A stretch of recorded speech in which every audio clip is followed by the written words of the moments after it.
Howdy do. Is that how we're starting this? No, we're not. Howdy do. Yeah, that's great. Okay, let's try this again. Hi, I'm Todd Nathanson. And I'm Lena Morgan. And this is a song versus song bonus episode where this is supposed to be our month off. But yeah, remember when we were going to have a month off? We weren't going to do any. We're doing two episodes, not one, but two on our month off. Man, I don't know how to vacation. Literally yesterday, I realized, oh crap, the Video Music Awards are happening tomorrow. I guess we are working this month after all. So here we are, yet another Video Music Awards. We are reviewing it for you, the 5 to 15 people who still care about the Video Music Awards. All right. Well, you know what? Here's the thing. As is well known, I'm old. I don't really know anything. I'm certainly not a music critic, not in the way that you are, at any rate. So what I want to ask, we're gonna do like a quick little interview thing before we start talking about things, because you, one assumes, have a perception of what's happening in the music world and watch the music videos that come out and are up for awards and things. What was your perception of the last year's worth of that kind of music that was coming out that would appear on a show such as this? What were the trends? What did you like? What didn't you like? What did you think was successful, as not as far as what you liked, but as far as what was actually liked, what was actually good? I can't answer that. What kind of question is that? Isn't this your job? You're supposed to know these things. I don't have any thoughts about the state of the world. No, I don't care about that. I know that music videos miraculously are still a thing, and most of the good ones were, in fact, the best. The biggest and best ones were, in fact, nominated this year, and most of them, except for "Kiss Me More," which I don't think has made much of a splash in the music video world, but they nominated what are reasonably huge music videos, and that's still a thing that happens. What I can tell you about the MTV Music Awards is, I don't know, you complain all the time about being too old for these. You've been doing that since we started doing this a few years ago. But I feel like these particular Video Music Awards, pretty amenable to the older viewer. It was sure. I mean, well, all right. So do people still say there was an attempt? I have no idea. I have no idea. There was certainly an attempt. They brought on some familiar faces. Some of those faces fared better than others. They certainly started on a very strange note. With Madonna. That's where we started, because it was MTV's 40th birthday, or I don't know if it's the 40th birthday of the network or the 40th birthday of the VMAs. It's the network. What? It's the network. Okay. So they started by having Madonna do a voiceover intro and about she came to New York, and then this other thing came to New York, and it was MTV, and now she and MTV are inexorably tied in this way. Yes, and then she came out, and she's a cool mom. Is she? What a cool mom that Madonna. I just look, man. What does one even say about Madonna at this point? She was the cool mom, and I don't know if you mean cool sarcastically or sincerely, but she was the cool mom in the late 90s. She is now something else entirely, and I have no idea what. Should I say the thing that I texted to you? I don't remember what you said. That was a billion years ago. 3 hours of MTV Video Music Awards is actually roughly 10 billion years. I said, if it isn't the ship of Theseus herself. That's right. That's a good line. I just don't know what else. I don't know what else to say, right? Because she's wearing a face that is her face, but is it? And somebody said something, I looked online very quickly, and somebody complimented the fact that, she came out, she delivered a couple lines, and then she dropped the clothing she was wearing so that she could be in, in a bodysuit and fishnets and walk away. And one was like, wow, look at that woman is, however old she is, and look at that ass. And I was like, well, that ass is not that many years old. That ass is at most 2 years old. And I just, bless, she's allowed to do what she wants. It's definitely, it's a thing. It's weird. It's just weird because Madonna's odd, right? It's really, if it was a different person that had done this, my reaction would be different. It's because Madonna is Madonna that it's hard not to joke. She just thinks so highly of herself that it's very hard not to want to drag her down, which is mean, but I don't know what else to say about it. She just is so self-satisfied and always has been. Well, she was only there for like a brief second to kick off the show, but it was so strange because all the people that were there, well, I mean, like a good half of them, of the presenters and stuff, were people who were big 20 years ago. And some of them even much further than that, like back when Madonna was big. Right. So who was there? So it was Madonna, Jennifer Lopez came out, Cyndi Lauper was there, Avril Lavigne came out. I'm trying to think who else was on the... Nick Lachey was there. That's right. We had representatives from the Backstreet Boys, NSYNC, and 98 Degrees. We had Lance Bass and AJ McLean. And I like how like the third most famous of both those bands is exactly as famous as the most famous guy from 98 Degrees. Yeah, I can't really dispute that. Yeah. And then who else was there? Foo Fighters were there. Tommy Lee was there. David Lee Roth was there.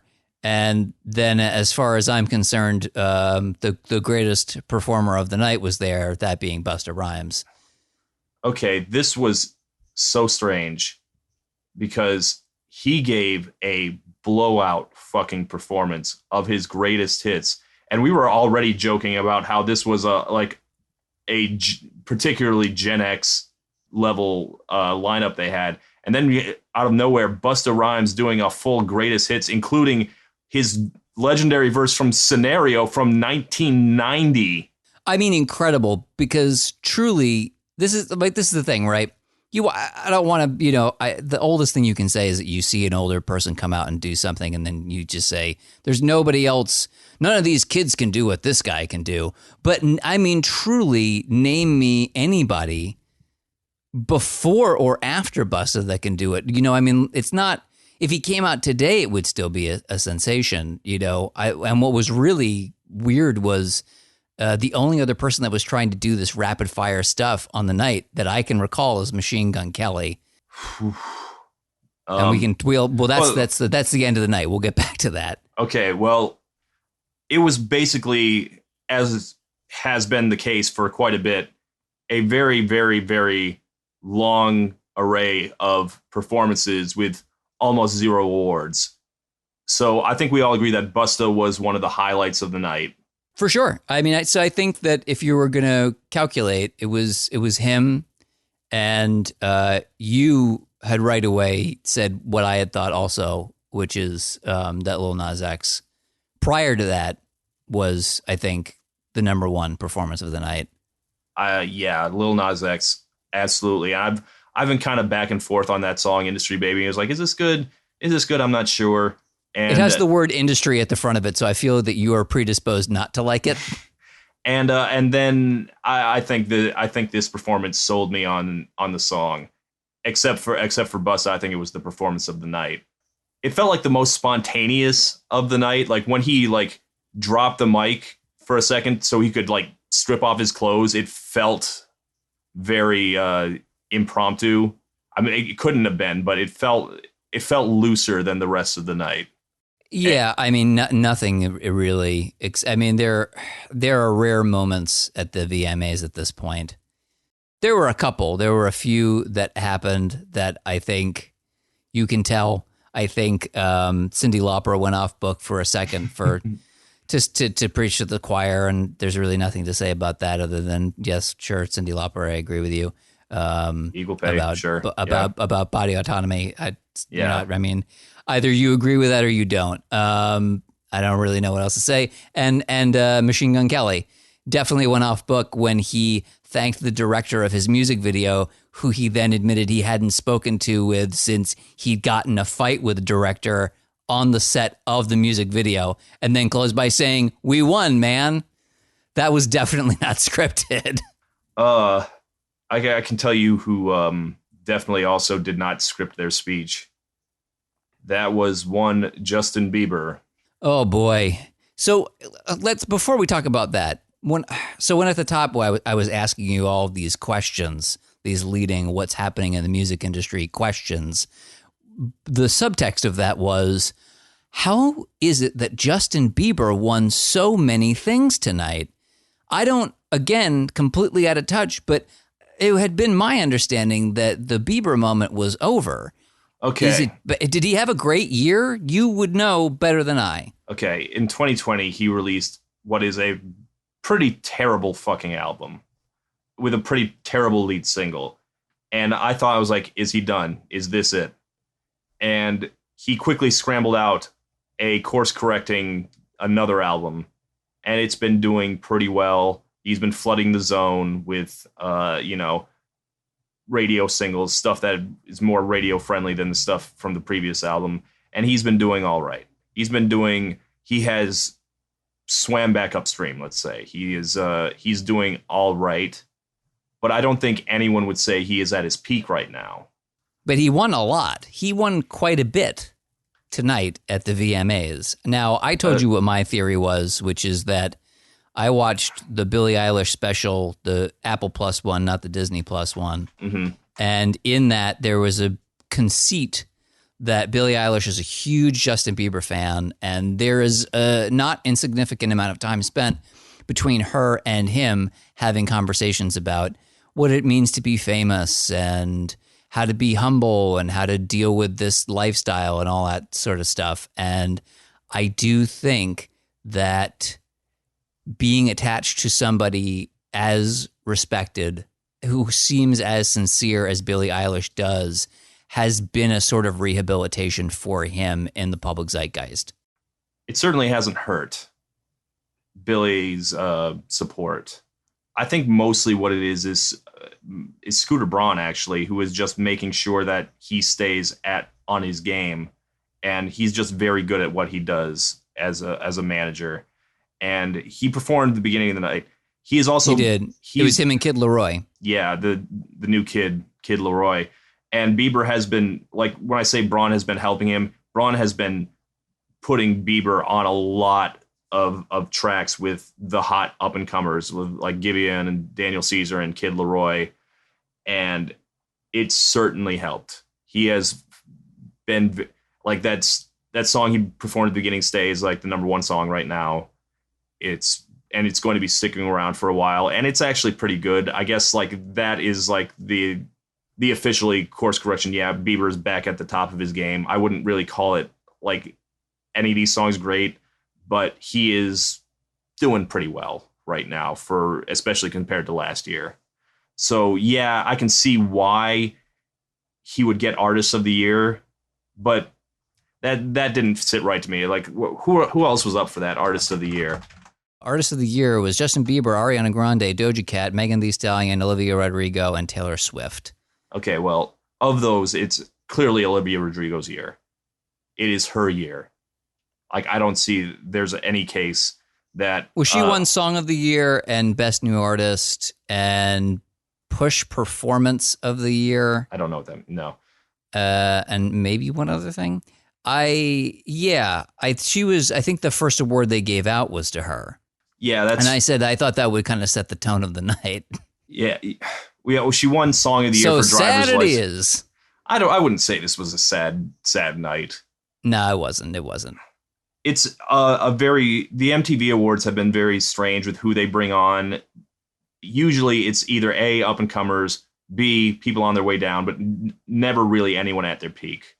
They were very lucky that year in that two really big names really blew up just this year. That's Olivia and that's Lil Nas X. So they were able to get like the two hottest pop stars alive right now because they are just really peaking right now. They were not at this point last year. You didn't even know who Olivia Rodrigo was last year. That makes the MTV Awards a little hotter than it would have been normally, but I would not say Olivia had like an amazing performance tonight. No, I don't want to lay it on too thick, but she seemed to be having a good time. Yeah, but it wasn't a great performance. I don't know. At this point, I do not expect the MTV Awards to have great performances. I expect them to have a lot of them. Surprise, surprise. There were some great performances, though. there were a couple. We already said Busta. We already said Lil Nas X. Who else would you say put in there? I would say Casey Musgraves. Oh, yeah, absolutely.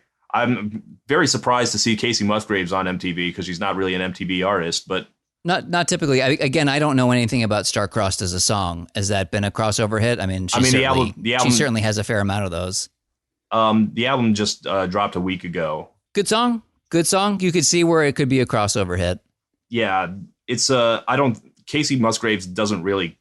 She has like a very big cult fandom, like to the point where it's not really a cult anymore, but she's it's somewhere hovering between cult and mainstream. No, she's never really had a crossover hit exactly. Yeah, I mean, well, I have no idea what'll happen with it. It was fine. I'm trying to think. I like that album a lot. It just dropped. Check that one out. Star-Crossed by Casey Musgraves, her tragic divorce album. It's real good. I mean, I think it's fair to say that the Foo Fighters did a fine job. Yeah, like I said, again, speaking of artists friendly to our generation, your generation especially, because I mean, sure. Well, I think if you listen to the Foo Fighters play their hits, I mean, the thing that I said to you was that Everlong is probably one of the top 10 greatest songs of all time, in my opinion, and you said it was in the greatest one song. Yeah, it's in my personal top one of songs. So yeah, but I do think that is a genuine all-timer. It's one of those songs that transcends. I don't think there'll ever be a generation that thinks, gosh, I just don't get Everlong. Do you know what I mean? Yeah. I think that people will always connect with it. It's just a really well-composed song, a very well-performed song. And I think that as a band, as a group, and certainly Dave Grohl in particular, is always going to have this ability, this energy he can bring to that song until he's in the fucking ground, Yeah, well, he got the Video Vanguard Award or whatever they call it now because, he's been, they've been around forever. And what is strange to me about this is that they also had Busta this year and he was giving an absolute Video Vanguard performance, but they didn't give him anything. It was very strange to me. Yeah, he deserved something, but Busta always feels as though he deserves more than he gets, to be honest. I think that's always been the hallmark of his career, is that he's doing things that, and it's not that he never got anywhere, obviously. People know who Busta Rhymes is. He's not some forgotten artist. Right. But I think if you look at all of the other artists, other performers who have been influenced by him, I mean, again, literally, that rapid fire style is just, it's not that he's the only one that's ever done it, but he does it better than almost anybody else. And I think that a lot of people that do it now are at least a little bit influenced by him. And I don't think that his career has ever felt as big as his talent. All right. Let me ask you this. What did you think of Doja? What did I think of Doja as a host, or what did I think of Doja's performance? Both. The performance was all right. It was okay. I wasn't blown away by it. But it was good. I think that we kind of give her the short shrift on the show, to be honest with you. I think that she's solid. I think she's interesting. And I will say, as a host, by the time we got to the end of it, I think she did great. I actually really liked her as a host. Not that she was there much, but it's usually, is it Alicia Keys that we usually, or is that for the Grammys? It's usually Alicia Keys who does the Grammys. Yeah, she's done it for the last couple of years, I think. And I like Alicia Keys, but she's so chill. Yeah. Her energy is so relaxed. Like she took like a Vicodin before she went on stage, and she didn't put me to sleep, but it's always just, it's fine. Right? Yeah. Doja Cat, there's that point where she started coming out in some wild outfits. Mm-hmm. She wore a chair on her head. She what was the thing that I quoted her for? I look like a worm. Yeah. That's dope. She didn't really look, she looked like something straight out of HR Puffin stuff was going on up on the stage. But I loved it. I loved that outfit. I want to know who made that for her. I want to see more from that designer, and I like Doja Cat. I actually thought she did a really great job. Again, the performance, the actual song that she did, I thought was fine. I think that her as a performer, as far as being up on wires and dancing around and stuff, is more interesting than the song itself was tonight. But I don't know. I like Doja. I think she's an interesting artist, and she won something tonight along with SZA. With SZA. But before we get to that, what did you think of Doja Cat? What was your opinion? Last year, when Doja Cat came up, and I think this is what you're talking about when you said we give her too much stick. You looked me right in the eye, or in the Zoom eye, and you told me, I don't think she's going to get there. I don't know. That kind of took me back because it's one of those things I didn't realize I thought till you said it. I was like, Doja Cat really wants it. Doja Cat works really hard. Doja Cat is very talented. After this last album, I'm also still not really convinced she's going to get there. I think this might be as big as it gets for her. And I was not really convinced by her as a personality tonight. She seemed like a regular person in funny outfits to me. But here's the thing about that. People do want that. That's the thing that we seek in the modern day. People want somebody who seems genuine, they want someone who seems normal, seems everyday, even in extraordinary circumstances. I think that's a personality that people want. I'm not sure they want that from Doja Cat, though. Well, I don't have the answer to that question, but I can tell you that as me, I can speak for me, and I can tell you that I don't think that's easy. Having to be in front of a camera, which is a thing that I have done and you have done, being able to just be ordinary and regular is hard.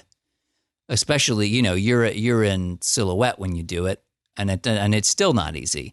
But to be in those costumes that she's putting on and then still be able to kind of just sit in a chair that was just on your head and be regular, I think is really challenging. And I give her a lot of credit, and it does make me like her. I can't pretend that's not true. I have no idea whether or not I speak for a generation. I doubt it. But I do like that. It did make me like her. As to whether or not she's ever going to make it, whether or not she's going to exceed where she is now as a pop star, I have no idea. I felt very sure then that it was never going to happen. I don't know anymore. I know that you feel secure in it. I couldn't tell you. I'm not secure. Like if she, I once thought that about Dua Lipa. Dua Lipa has vaulted over. So Doja Cat may get there also. We'll see, but I'm just not convinced yet. I do think we should touch on the weirdness of. So they won. Was it best collab? Was that Doja Cat and SZA won best collab. Boy, the timing could not have been worse. Bless Doja Cat. I don't want to judge SZA as a whole human being, but she sure stepped in it recently in a way that I don't know how long it's going to follow her, or, if it's just going to be a 24-hour news cycle and it's over. But she sure did effectively go on Instagram and share a statement effectively agreeing with the idea that sometimes in the name of artistry, you have to utilize forced labor. Forced labor. And this was, I think, in defense of Donda, right? This was supposed to be tacitly in defense of Kanye West's recent record. And I got to tell you, I don't think you're ever going to be able to the term forced labor and then giving a thumbs up is never going to look great. It's just, I don't want to say not a good look because that sounds so tired and cliche, but it doesn't look great. Yeah. And it was weird to have her. I was shocked that she was there because I know she's in the middle of the maelstrom of people being mad that she shared that and essentially agreed with that assessment that artistry requires forced labor. An absolutely wild thing to assert. In my opinion, I don't think we're going to be talking about this next week. I think that one's going to go away. I hope so for her sake. I don't know SZA well enough to know if she has a history of stepping in it. If it's a first time offense, she'll probably be fine. I don't know stepping in it necessarily, but she does pop off on social media sometimes. She'll get angry and she'll say things that maybe a more diplomatic person would not say. Well, I mean, again, people do like honesty. I don't know if they want that kind of honesty, but yeah, I mean, who the hell knows? I mean, I think it's more to the fact that people will probably go back to focusing on Kanye and Drake beefing. Yeah, which is so weird. I mean, not that Donda's a great record, but it's certainly better than the last thing Drake put out. This has nothing to do with the VMAs. Sorry. Yeah, the two biggest names right now on music Twitter were not at the VMAs. It's always hard to get people there. Drake and Kanye need nothing from the VMAs. Also, yes, I agree. The Kanye album has more highlights than the Drake album, which has close to 0. So, yeah, I mean, I'm not. Yeah, I don't think I was. Not that anyone asked, but there you go. There's But there you go. All right. Other people who were there who performed. Let's go down the line. Let's see. So I didn't catch everything because I did not realize, like a fool, that the pre-show was as long as it was. An hour and a half. I didn't watch that shit. Pre-show. Yeah. So I don't You're think I not caught required to watch everybody. the pre-show. Like, it's my podcast and you're exempt. I give you exemption. You don't have to watch it next time. Okay. Well, too late. I watched part of it. So Kim Petras was there, and I had no idea who she was. And then you told me who she was, and then I had thought, well, let's throw a little support behind the trans pop star because for personal reasons I would like to do that. She was good. I didn't realize she was going to be at the pre-show. I would have wanted to see that, so I do regret that one. Yeah, like again, I wouldn't call it like a performance of the night, but I it's kind of impossible for me not to support a trans artist, and that was one of those things that was nice about the show. Although I found myself being curious about one particular moment. What was it? Normani. Normani, there we go. Boy, I'm 41, people. Please cut me some slack. I know you won't. So Normani did Wild Side without Cardi. And I Googled and could not find the answer to the question, is she queer? Is she gay? Is she bisexual? Because she did a humping on a lady's face at the end of that thing. And I know that Cardi got in some heat about, appropriation or whatever it was, or queer baiting over that song. And I watched it and I thought, well, if she's gay, great. If she's not, it was because, on the whole, it was a pretty gay show. At least, again, as a person in their 40s, things have changed. I am accustomed to there being a person, right? They let one come out and they wave their little hand and then they leave. And this show was certainly not that. And that's nice. That is nice, yes. And I enjoyed watching Lil Nas X and Jack Harlow do this thing where, one of these men is a very normal, Jesus. Heteronormal. You know what I meant. Yeah. A cis heterosexual man. White man. White? Yes. And it's just, and he's just doing his verse as he would. Just like you would with any other pop. Being attracted to women and such, and how good he is with the ladies. And Lil Nas X is right next to him doing the exact same thing, but about other men and such. And there's a camaraderie between the two of them. And I have to tell you, I like that a lot. That makes me happy. It's cool that, Harlow can be like support for Lil Nas X, an openly gay black rapper who is on top of the world right now.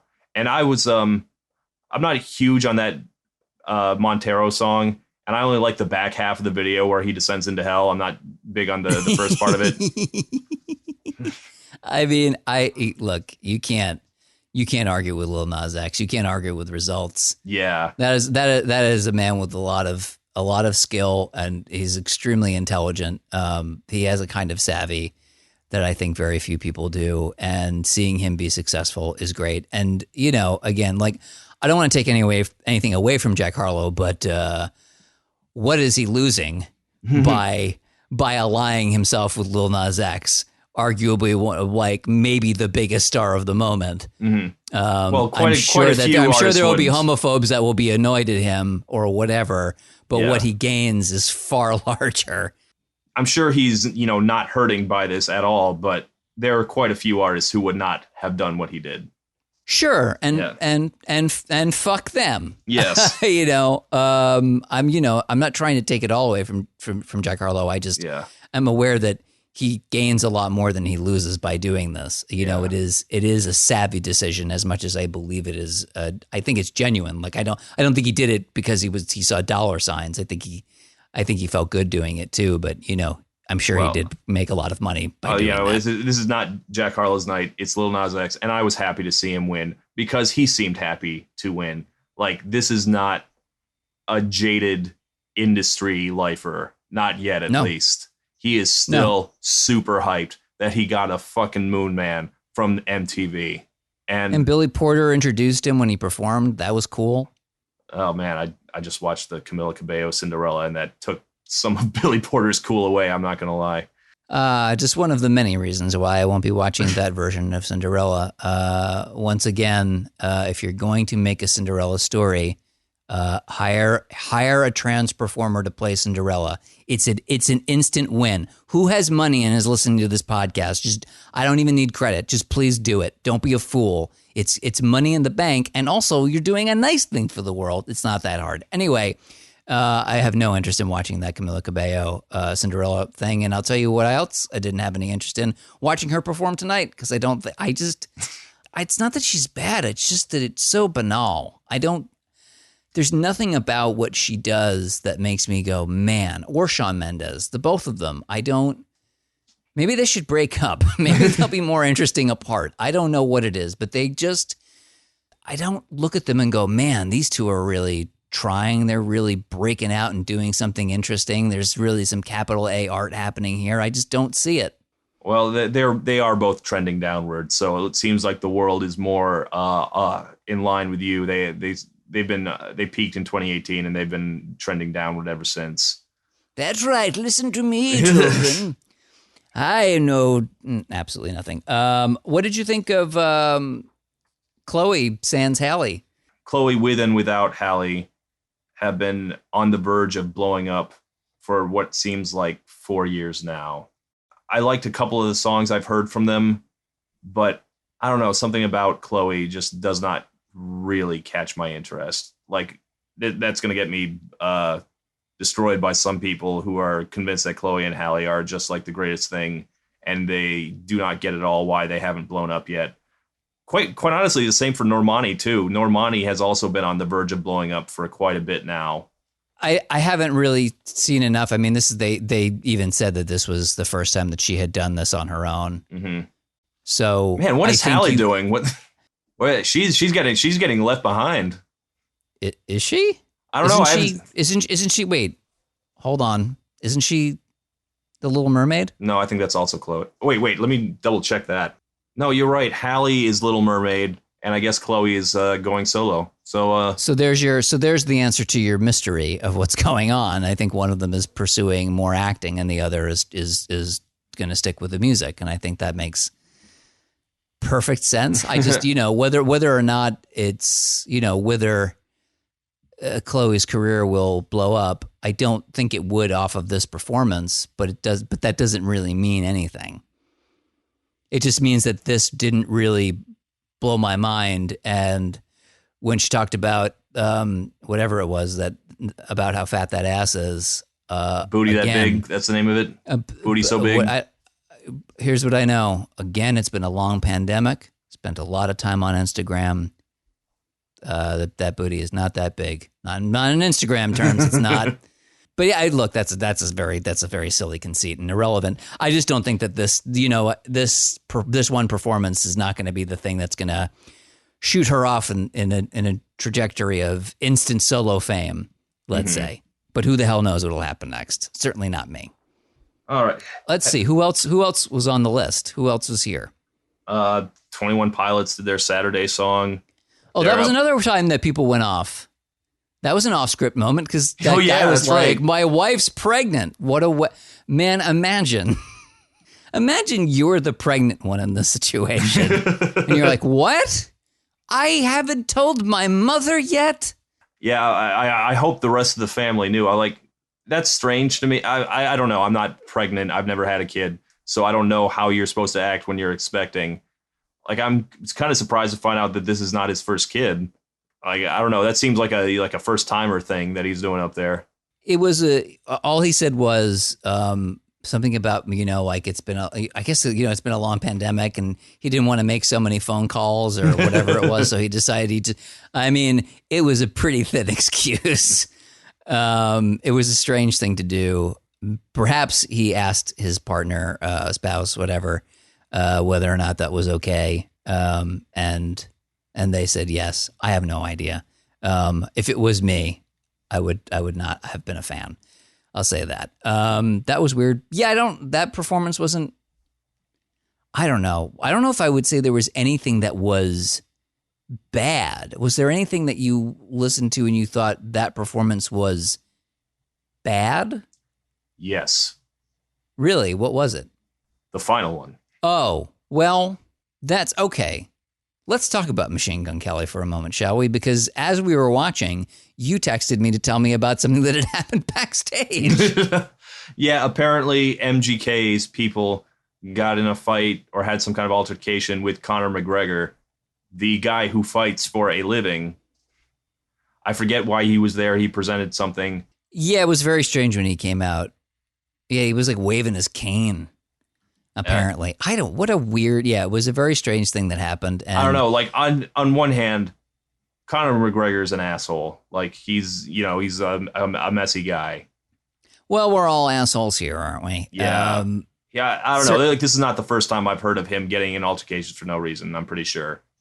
Yeah, I think that sounds about right. But so apparently MGK also fights, apparently, because he talked about it in his goddamn speech. Yes, he won best alternative. Yes. Very thanks, as introduced by Tommy Lee. Alternative icon Tommy Lee, yes. Yep, that whole thing was, it was weirdly tone deaf. Not like offensive tone deaf, at least not to me, but it was weird. And then he came out at the end and did that song Paper Cuts, and they made this big thing of it, right? Where they showed clips of how MGK had always dreamed of being on the MTV stage, that he's always dreamed of performing at the VMAs.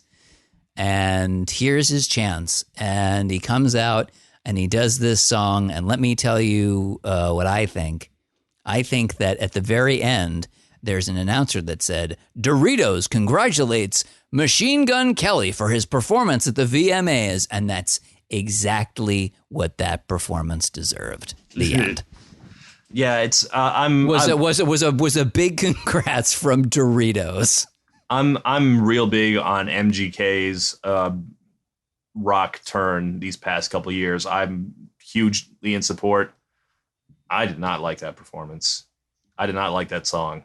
I can't remember. I don't remember it from the album, but I was not impressed. He's done many better performances over the course of the past year and a half. His big blockbuster year. I didn't like that at all.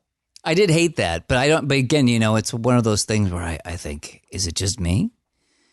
Am I a doddering old timer? I have no idea. It seemed bad. It wasn't good. Yeah, there were a couple of nothing burgers that Lala song by Alicia Keys didn't really. No, and she of didn't course do anything. It's the day after 9/11, so she did Empire State of Mind. Yeah. Did we miss any? Ed Sheeran performed. Ed Sheeran, you said that you felt that this was a sort of song that you would probably hear quite a lot, and it would never really quite bother you, but you wouldn't love it either.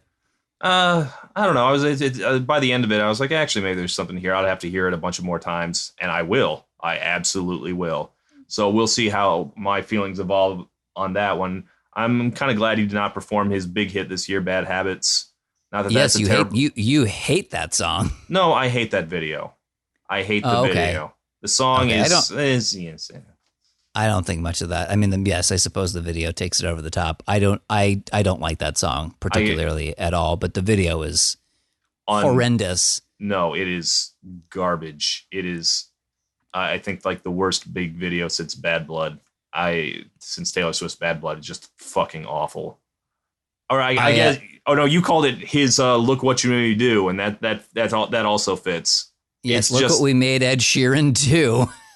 Yeah, so there's a thing about music videos, since this is a VMA thing, which is that the trick is to censor if you are the artist, right? If it's not a band, but or if it is a band and you're the front person, the trick is to center it and make it all about you without seeming like a fatuous egotist, a like terminal narcissist, and that video completely fails. There's something just so narcissistic about it. It's just so gross. And I think that was a part of why I didn't like that performance of Paper Cuts by MGK, is it also read as narcissistic and completely lacking self-awareness. I don't know. Kind of why it was, like Madonna coming out and doing the thing that she did just seemed like a person with no self-awareness. That's the thing, that once you hit that point of no return in somebody's mind, that person, it's going to be hard to win them back. It's going to be hard for, Machine Gun Kelly doesn't give a shit what I think, but that there was something about that made me go, ugh. There's something very Marilyn Manson-y about it. Just like trying too much, doing too much. I don't care. That's a lie. Obviously I did, because it bothered me. And I think the reason why is because it just felt so narcissistic and not aware of how narcissistic it was, which is just the worst thing that you can do. It's kind of like, yes, I mean, Madonna to me is the perfect comparison. And you did that whole Cinema Madonna series. By the way, check out the Todd in the Shadows Cinema Madonna series. Might have to do another one for the new documentary she put out. Oh, that's right. Maybe we'll cover it. You and me. What do you think? Anyway, I'm trying to think if there's anything else. There were a couple. Happened. There were a couple of awards that they gave out that kind of made me like, what the fuck? Like they gave hip hop song of the year to Franchise by Travis Scott. I have that song like spent like 3 weeks in the Hot 100. I haven't heard anyone say anything about it. Quite frankly, I think that's one of Travis Scott's better tracks and a little underrated. But I don't think anyone else but me really cared about it. Even like the Travis stans who are like intense, they didn't really do anything with it. I mean, the awards go to the people who show up. I know that. Yeah, but it is still weird that that what else was up for that? WAP was up for that. Well, I'm glad that Drake didn't win. Yeah, Rap Star by Apology was up for that. That's a big #1 hit. And the Lil Baby Megan Thee Stallion On Me remix was up. Yeah. But it was Travis Scott was I don't know. It's fine. Okay, I think there are only two more things of note that happened. I want to hit them both. Justin Bieber got on stage. He won his Artist of the Year, and I swear to God, his acceptance speech was like a high school football quarterback who has never had a mic put in his face in his life, trying to mumble out something about how we won the game. Like, it seemed like he had no idea what he was doing up there. Like, he had never been on stage before in his life. He just kind of was like, oh, this COVID thing, I don't know, it's not a thing, but it's real bad, everybody, and we need to be nicer to each other. I'm like, what are you doing, man? Like, have you never spoken in public before? Yeah, it's like that moment from Bill and Ted's Excellent Adventure. It's like computers, man. Everything.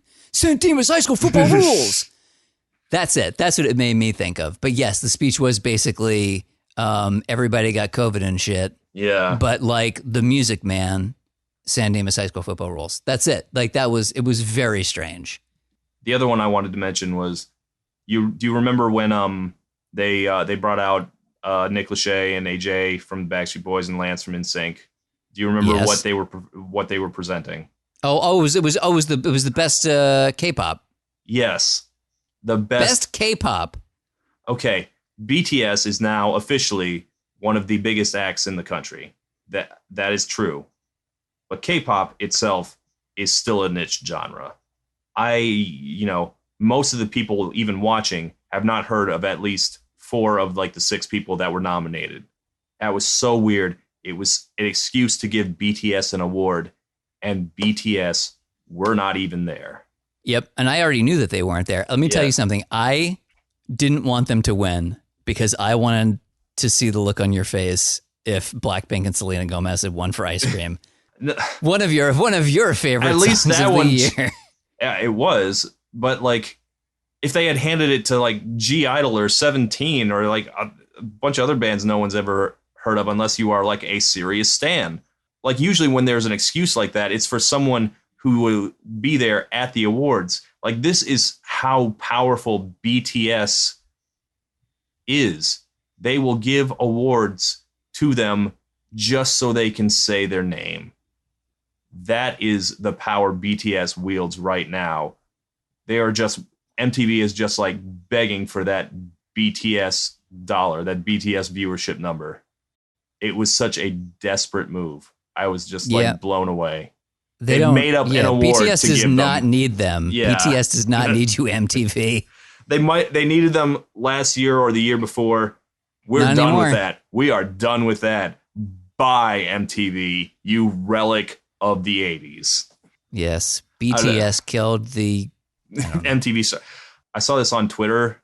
I think it was like at Cheap Trick Rules, who said it's like it is so weird that MTV does the VMA still. It's like the Pizza Hut that used to be a Pizza Hut and is now an H&R Block will like one night of the year still serve pizza. Oh, that's sad. That makes me think about, I told you that the theater that I used to go to as a kid, the Paramus 10-plex on Route 4, is now a giant gym, but they still have movie posters. And that's kind of what the VMAs are like. It's like a gym with movie posters because it used to be a movie theater, but for music. Oh, I know. I wrote all in caps letters. Why does Doja Cat have a dagger?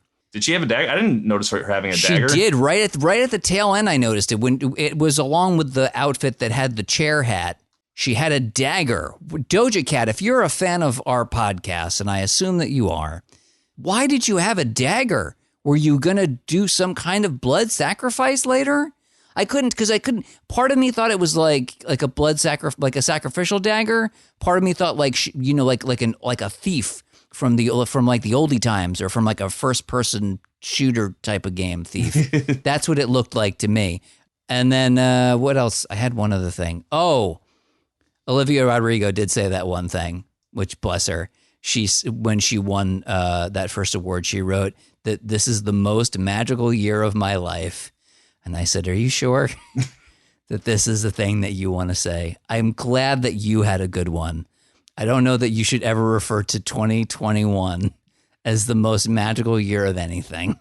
Well, it's better than doing it the year before.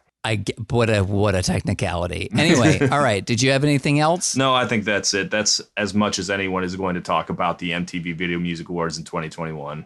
We covered all of it. Yeah. Every year we do it for you. The 5 to 15 of you who still care. I think we're going to get more listeners for this podcast than there were viewers for the MTV Awards, quite honestly.